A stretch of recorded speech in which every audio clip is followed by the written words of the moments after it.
ჭიათურისა და საჩხერის ეპარქია დასავლეთ საქართველოს აღმოსავლეთით ზემო იმერეთში მდებარეობს. წერილობითი წყაროები გვაუწყებენ, რომ ჩვენს ქვეყანაში ქრისტიანობის გავრცელებისთანავე ეს კუთხეც გაქრისტიანებულა. თანამედროვე ჭიათურა-საჩხერის ეპარქია მარგვეთის ეპარქიაში შედიოდა. ქართული მართლმადიდებლური ეკლესიის ეპარქიათა აღდგენა სრულიად საქართველოს კათოლიკოს-პატრიარქის უწმინდესისა და უნეტარესის ილია მეორის მოღვაწეობით იწყება. მე-5-მე-6 საუკუნეების ქრისტიანულ ნაგებობათა კვალი ამ მხარეში ადრე ქრისტიანული პერიოდიდანვე სარწმუნოების მტკიცედ გავრცელების მიმანიშნებელია. ამ პერიოდს ეგრეთ წოდებული კაცხის სვეტის ეკლესიისა და სოფელ ქორეთში უდერძის წმინდა გიორგის ეკლესიის აგება უკავშირდება. პირველი ისტორიული წყარო, რომელიც კაცხის სვეტს მოიხსენიებს, ვახუშტი ბატონიშვილის თხზულებაა.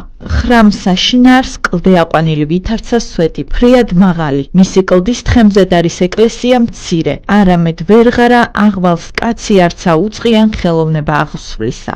გადმოსცემს იგი. ვახუშტი ბატონიშვილის პერიოდში კაცხის სვეტი კარგახნის მიტოვებული ჩანს.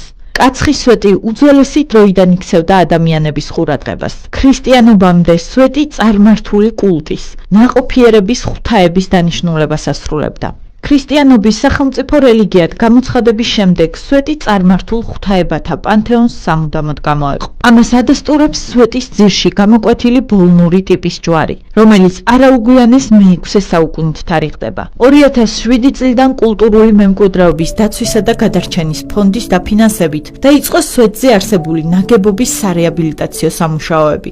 კაცხის სვეტი თავის ისტორიის ძალიან დიდ წლებს ითვლის.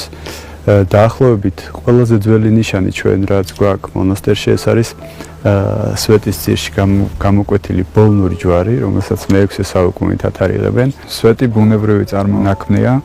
რიგი მკვლევარებისა ვარაუდობენ, რომ ესე იგი რაღაც პერიოდის მანძილზე აქ ზღვა იყო და შემდეგ ეს დანალექი ქანებია და შემდეგ ეს სვეტი დარჩა. ესე ზოგი იმასაც ამბობს, რომ რაღაც ტექტონიკური ძვრების შედეგად დაიშალა ეს მთლიანი მასივი და სვეტი დარჩა.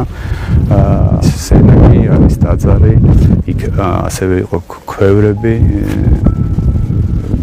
საკმაოდ ესეთი ღრმად მიწაში ჩამჯდარი.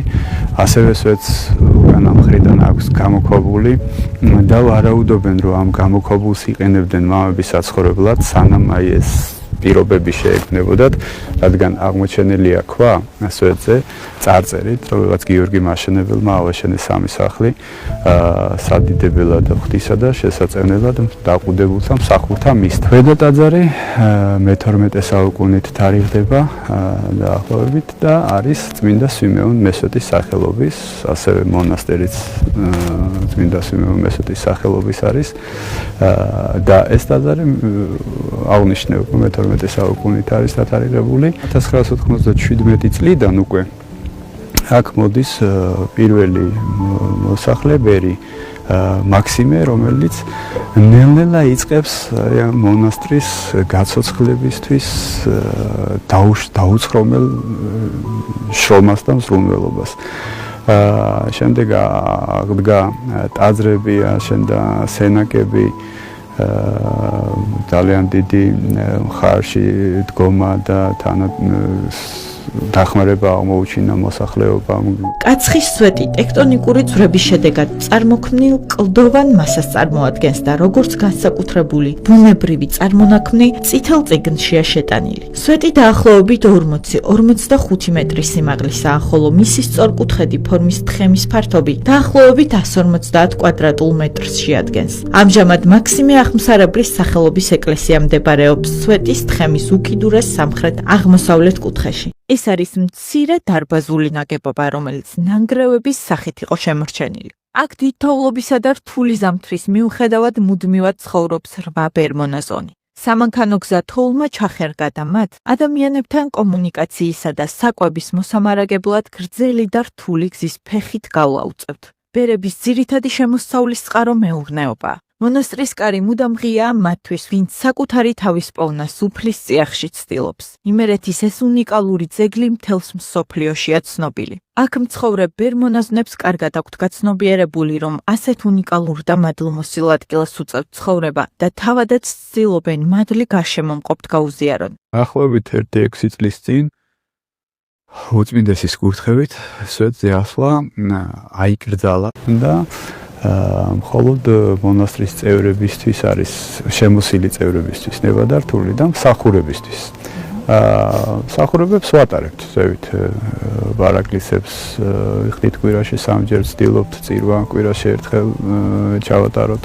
თვითონ სვეტი თავისი სიდიადით ძალიან დიდია, იმიტომ რომ წარმოიდგინეთ საუკუნეების მანძილზე ისეთი ღვაწლით აღესრულებოდა იქ მოღვაწეობა, ისეთი მამების, რომ იმდენად არის ეს მადლით გაჯერებული, იმდენად დიდია, დიადია, რომ მასთან მეახლოება ასე უბრალოდ მინდა ავიდე და ასე შემდეგ ძალიან რთულია. თუ ადამიანი აცნობიერებს იმ მნიშვნელობას, თუ რა დიდებულება მასში და რამხელა მადლის მატარებელია, მაშინ მიახლოებაც ძალიან რთულია მასთან. და შესაბამისად ასვლა ხო საერთოდ.